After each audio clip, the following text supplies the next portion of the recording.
ازيكم وعاملين ايه؟ ورجعنا لكم فيديو جديد. النهارده هنعمل مع بعض كريم شانتيه وهنزين التورتايه الاسفنجيه. دي كوبايه كريم شانتيه خام ونص كوبايه سكر، ودي كوبايه الا ربع ميه متلجه، ممكن ميه او لبن.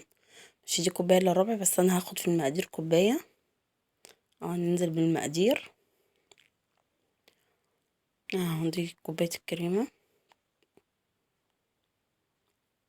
كريم شانتيه، وده السكر زي ما انتم شايفين كده، نص كوبايه كريم شانتيه بتاخد نص كوبايه سكر مطحون او سكر ناعم يعني، او يكون سكر حبيبات بس حبيبات ناعمة.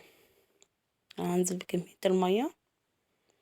بصوا انا خدت بقية الكمية معاكم في الفيديو وكملت ربع كمان، يعني خدت كوباية مية.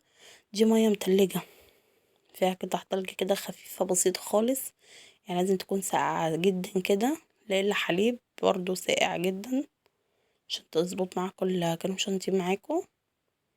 اهو بص القوام، هو كل ما ده هيتقل هقلبه برضو وارجع لكم.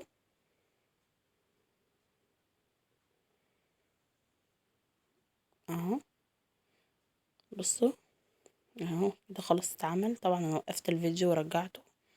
اهو بصوا، بياخد وقت يعني قبل ما يتعمل، مش بيتعمل بسهولة. اهو هنا اتعمل خلاص. هجيب بقى تورتيه زينا معاكم. بصوا يا جماعة، معلش المقطع اللي كان فيه وانا بقى بزين الكريم شانتيه من جوه اتمسح من عندي، فانا برضو ده اللي كان موجود عندي فهزينها معاكم. بصوا انا جبت السكينة. تمام. وهعملها شكل التقطيع من بره بس مش هقطعها، يعني انا ايه، بصوا هوريكم معاكم اهو. هعمل كده بالراحه شكل التقطيع، يعني بقطع بس بقطع، يعتبر بقطع الكريمه بس. تمام. دي تورتايه اللي انا عملتها معاكم اسفنجيه. دي يعني تكفي 8 اشخاص. زي ما انتم شايفين قطعتها. دي مقاس 22. تمام.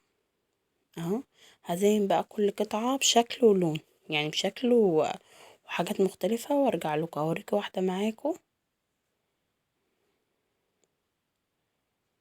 اهو دي شوكولاته.